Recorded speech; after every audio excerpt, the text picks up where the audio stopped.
কাজ মিলাই কোরআনের শাসনের মাধ্যমে দেশ থেকে দুর্নীতি এবং দুঃশাসন দূর করার জন্য সেখানেই দুর্নীতি, সেখানেই আমাদের যুদ্ধ, সেখানেই আমাদের লড়াই, দুঃশাসন সেখানেই আমাদের যুদ্ধ, সেখানেই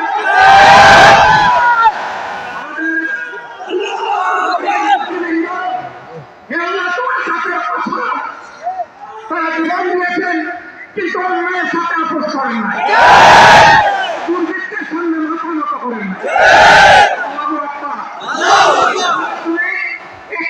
দিয়েছিল বলে একেবারে বান্দার কাছে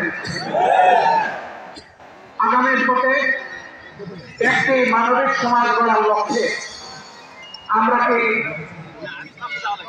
লাকসামবাসীর বুকে একটা জায়গা পেতে পারি? পাবো, সমর্থন পাবো, দোয়া পাবো, সাথে পাবো, পাশে পাবো। ধন্যবাদ আপনাদের সকলকে। আসসালামু আলাইকুম ওয়া রাহমাতুল্লাহ।